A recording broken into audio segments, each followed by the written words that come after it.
What's up, guys? We're here. Welcome back to the channel. My voice is still a little bit raspy, but we're going to try to do this part 2 of the intro into Path of Exile, this beginner series. So from where we left off, guys, we were talking about picking classes and picking your ascendancies. Now the ascendancies we can get to into a later thing, but each class is going to have 3. So once you pick your class, you're gonna be playing with the base class. So let's go ahead and create a new character. When you first get in here, you're gonna have 3 different leagues that present to you. This is similar, or not 3 different leagues, but 3 different game modes that you're gonna be able to pick from. You got standard, which is kind of your legacy league, if you've played it in other games. You got hardcore, which of course hardcore, if you pick this, you die once, your character's gone forever. And then you got mercenary league and hardcore mercenary league. Now you can pick solo self-found, which means that you cannot trade with anybody or play with anyone. So I definitely don't suggest that you pick this. And then there's a ruthless mode where I definitely don't suggest that you pick this. This just makes the game a whole lot harder. So as a new player, don't pick that. We're just going to pick mercenaries. This is going to be softcore trade league, which means that you can die as many times as you need to. You're going to be able to trade with people and play with other players. So we're going to click OK there, and then you're going to have all your different base classes. So we're going to pick a shadow, and we're just going to name this test. Pick your name, and we're going to do OK. Test war.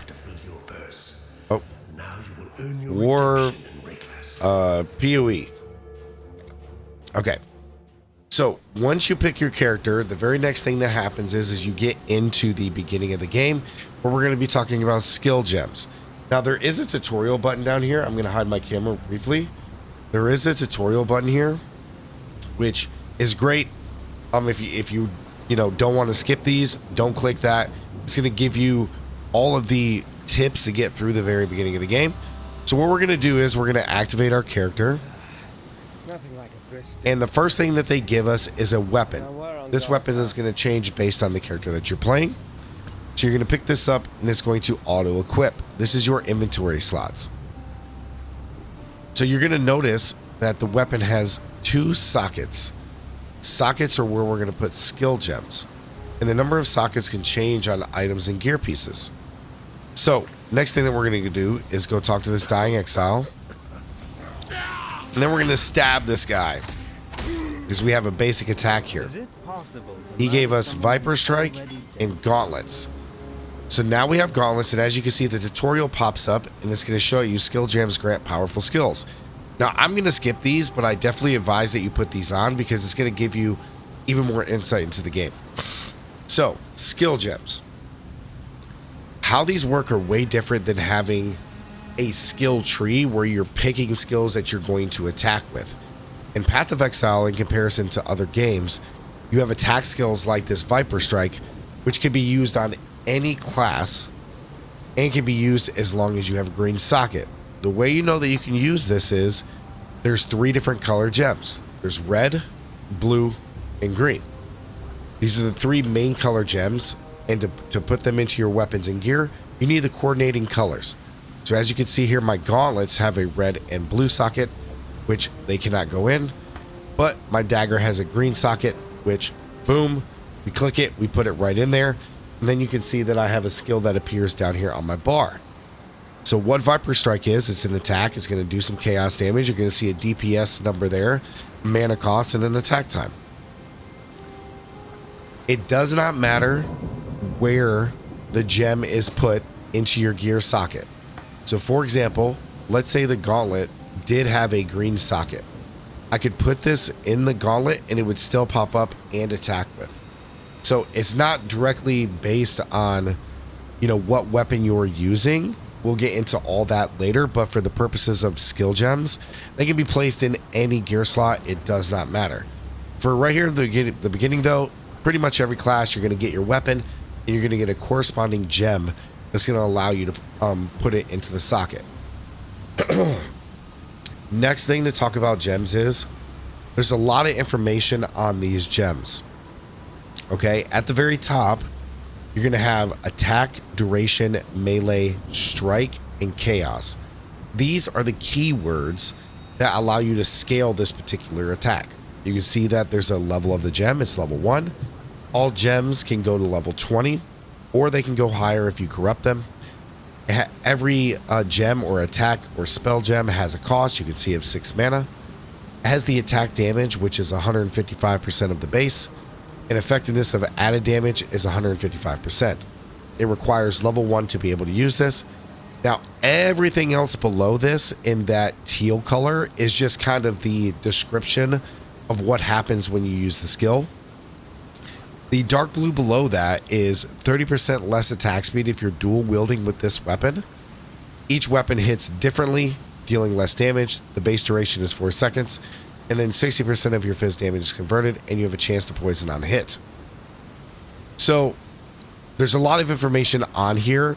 I wouldn't get too caught up with it at the moment, because when you go over to a guide, so let's go up to here. I'm looking at some other guys. We got magma mines here.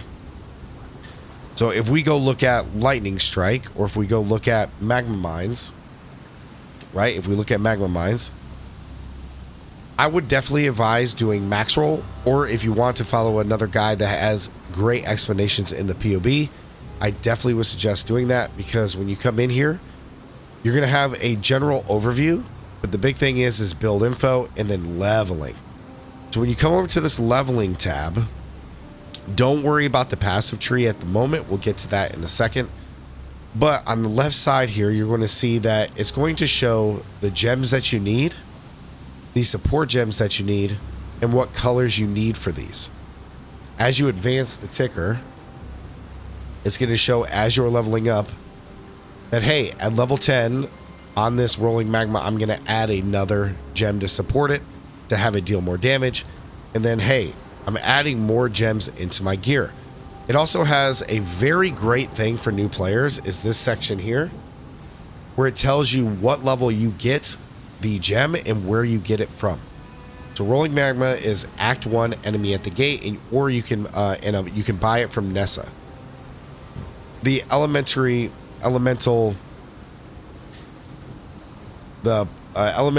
proflib support is Act 1 Mercy's mission, or you can buy this from Nessa as a reward.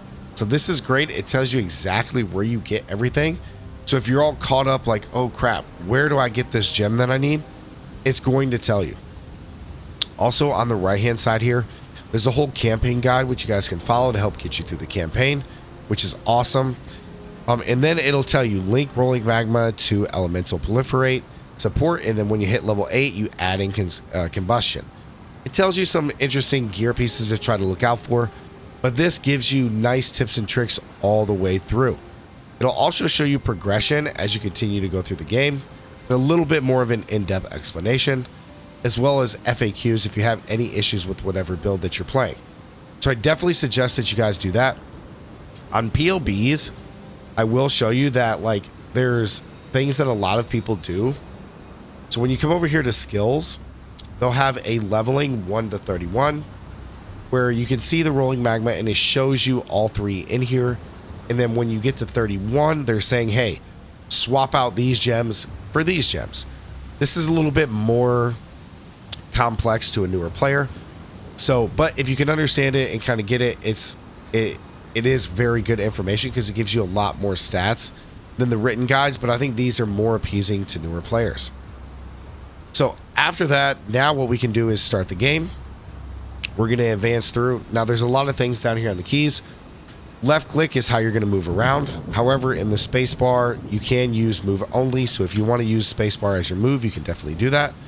You have your basic attack here as well as your Viper Strike. You can put these in any slot.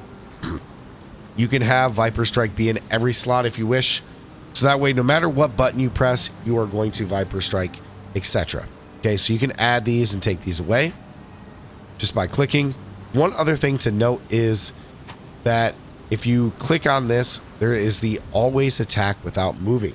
What this means is if you enable this, I can attack while I'm standing still as opposed to having to move to hit a target. So let me explain.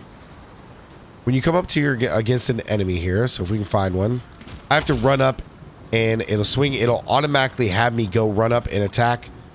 You see that? And then I attack.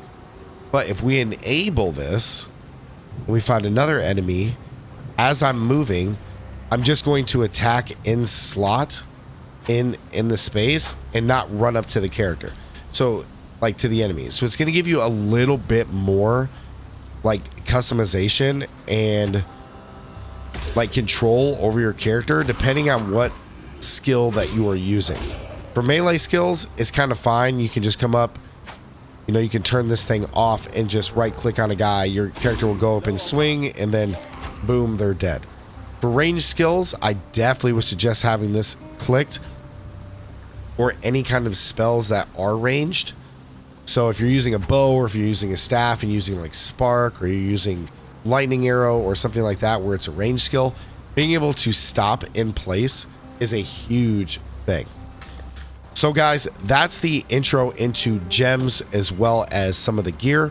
We're going to talk more about this later, but the one last thing that we're going to cover in this video is your life flasks, because this is something that is really tough to get used to while you're playing this game as opposed to other games, because most other games only have one health flask and one mana flask.